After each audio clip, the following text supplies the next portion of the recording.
Matthieu 10, 9. Ne prenez ni or, ni argent, ni monnaie dans vos ceintures, car l'ouvrier mérite sa nourriture.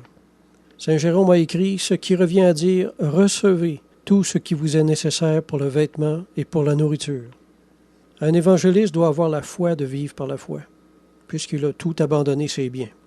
Voyager sans portefeuille, se contenter de la nourriture et du vêtement, et oublier tout le reste. C'est vraiment quelque chose de merveilleux. J'ai vécu comme ça quand j'étais plus jeune, pendant 2 ans.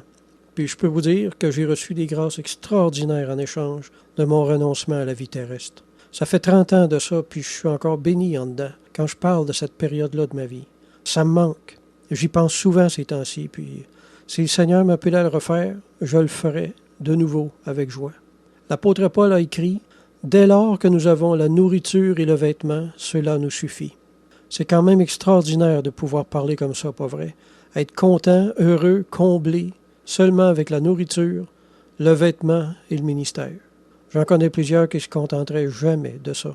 Mais Paul était comblé de vivre comme ça. J'ai été très heureux de vivre comme ça, moi aussi.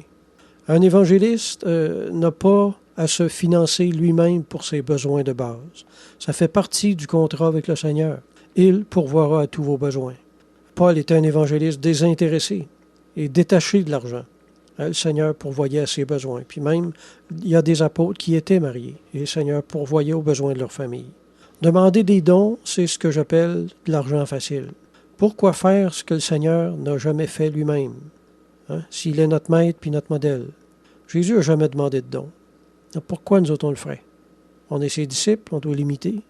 L'évangéliste doit s'attendre au Seigneur, puis évangéliser par la foi que Dieu pourvoira ses besoins d'une façon ou d'une autre. Il ne doit pas avoir des attentes vis-à-vis les gens, mais seulement vis-à-vis du Seigneur. S'il a des attentes vis-à-vis les gens, savez-vous ce qui va se passer? Le proverbe dit « Un espoir différé rend le cœur malade ». Alors, les attentes monétaires non comblées risquent de créer de la frustration et du ressentiment dans le cœur de l'évangéliste, puis de lui faire enseigner avec un fond d'amertume dans le cœur, qui va le porter à malmener les gens en parole, puis finalement, ça va le vider de la grâce que le Seigneur lui avait donnée pour les servir. Si tu regardes les gens de l'Église comme tes vaches à lait personnelles, tu vas perdre l'onction de ton ministère, mon petit gars. Frère, si tu es un ministre de l'Évangile, ne sois pas inquiet. Continue ton bon travail. Si le Seigneur bénit ta prédication, c'est parce qu'il t'a vraiment appelé. Puis s'il t'a vraiment appelé, il va vraiment pourvoir à ton entretien également, puis avec fidélité. Ne demande pas de dons et ne fais jamais aucune manipulation. Lequel d'entre vous donnera une pierre à son fils s'il lui demande du pain?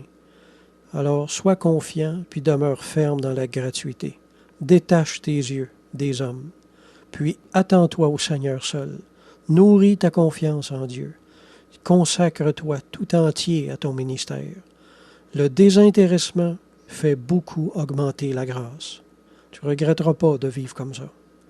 Saint Chrysostome a écrit, à propos de ce texte-là, « Heureux échange, au lieu de l'or, de l'argent et d'autres choses de même nature, ils ont reçu le pouvoir de guérir les malades, de ressusciter les morts et de faire d'autres semblables miracles.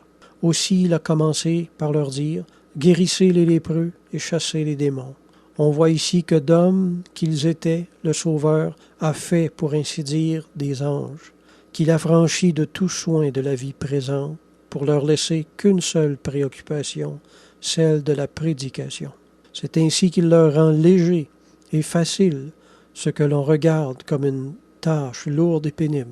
Car quoi de plus doux que d'être affranchi de tout soin, de toute inquiétude, surtout lorsqu'avec cela on n'éprouve aucun dommage, aucune perte, parce que Dieu est présent et que son action remplace la nôtre. Amen.